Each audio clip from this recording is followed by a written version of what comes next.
আমরা যে সমস্যার মধ্যে দিয়ে যাচ্ছি, যেটা অ্যাডভাইজার সাহেব সঠিকভাবে বললেন যে শীতের মধ্যে যদি কম্বল ছোট হয়, how do you solve this problem? I think there are solutions. আমাদের চাহিদা এবং যোগানের যে ব্যবস্থাপনা এবং আমাদের চাহিদার এবং যোগানের যে বাস্কেটটা, সেটা আমরা we are leaving the owners to PDB saying যে ভাই তুমি গ্যাস ব্যবহার করো না, you give me exclusive right on gas and you don't take any gas, or আমরা মানে we are expecting the state to solve our entire problem. I'm sorry, I don't think that state has the capacity. I think you need to partner this. You need to come forward and extend your hand, and the state needs to extend their hand, and we need to have a meeting point where we actually can solve the problem. And I truly believe that we can solve this problem.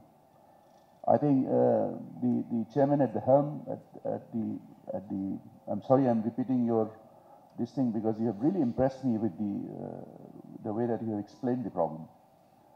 আমার কাছে মনে হয়, of course renewable energy is one of the solution, because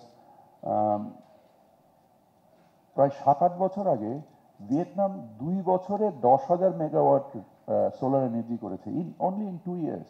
আমি আমার personal experience বলি আপনাদেরকে, আমি এখন প্রায় 105 megawatt hour, which equals to about 400 megawatt per day, আমার প্রতিষ্ঠান মানে আমার পূর্ববর্তী প্রতিষ্ঠান কিন্তু সোলার এনার্জি জেনারেট করছে। আর কাবেল বাংলাদেশের একমাত্র ইউএল এবং ভিডি সার্টিফাইড কেবল, যা এ গ্রেড এলএমই রেজিস্টার্ড। আমাদের ভোলাতে 70 MMCFD গ্যাস আছে, যেটা আমরা আনতে পারতেছি না কারণ ওই পাইপলাইনের কারণে। ওখানে লোকালি ব্যবহার আছে কিছু, আর ওখানে প্রায় 1.23 CF এর মতো গ্যাস আছে, তার মধ্যে ব্যবহার হচ্ছে এখনো 60 এর মতো MMCFD গ্যাস আমরা ওখানে। তো ওখানে আমরা একটা কোম্পানিকে, কারণ আপনার তো পরিচয় লাগবে, মন্ত্রীর পরিচয় না হলে আপনি ব্যবসা করবেন কিভাবে, তো এটাকে আমরা উন্মুক্ত করে দিয়েছি। আপনারা ওখান থেকে গ্যাসকে ইয়েকে আনেন, এলএনজি কিংবা সিএনজি ফর্মে আনেন এবং এটা আপনারা ব্যবহার করতে পারেন। এটা হচ্ছে একটা। তারপর 2 নম্বর হচ্ছে যে আমরা খুব সহজ সমাধানের কথা চিন্তা করি। একটা হচ্ছে যে সিএনজি বন্ধ করে দেন। আমি এখনই ঘোষণা দিতে রাজি আছি যে সিএনজি বন্ধ করে দেন, কিন্তু আপনারা বাড়ি যেতে পারবেন না। সমস্ত সিএনজির যারা চালক, তারা আপনার রাস্তা, আপনি ঘরে ফিরতে পারবেন না। তো তারপরে হচ্ছে যে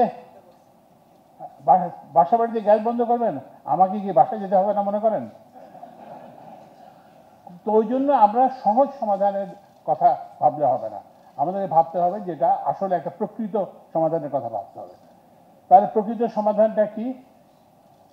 প্রকৃত সমাধান হচ্ছে আমাদেরকে রিনিউয়েবল এনার্জিতে যেতে হবে। এই যে 7 স্টার রিসর্ট, ওটা কত 100 না 150 একর, ওখানে আপনি রিনিউয়েবল এনার্জি তো ইজিলি করা যায়।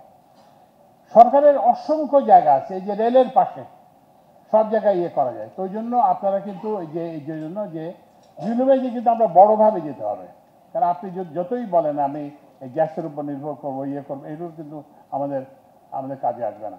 তো ওই জন্য রিনিউয়েবল এনার্জির জন্য আমাদেরকে বড়ভাবে যেতে হবে সব জায়গাতে। যেখানে বিনিয়োগটা হওয়ার দরকার ছিল সেখানে বিনিয়োগটা হয় নাই, যেখানে বিনিয়োগটা অপ্রয়োজনীয় ছিল, যেটা অপচয় হয়েছে, সেখানে বিনিয়োগটা হয়েছে। কিন্তু আমাদের তো বিনিয়োগের তো পরিমাণ কম হয়। আমাদের সবাই জিডিপি গ্রোথ রেট বাড়ছে, তারপরে পার ক্যাপিটাল জিডিপি বাড়ছে।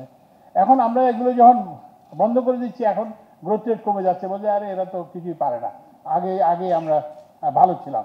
তো আপনারা কি অপচয়ের গ্রোথ রেট চান না প্রকৃত গ্রোথ রেট চান, সেটা ভাবতে হবে, যে তো আমরা যেটা চেষ্টা করতেছি যে অন্তর্বর্তীকালীন সরকারের থেকে যে আমরা উন্নয়নটাকে মানুষের সঙ্গে সম্পর্কিত করতে চাচ্ছি।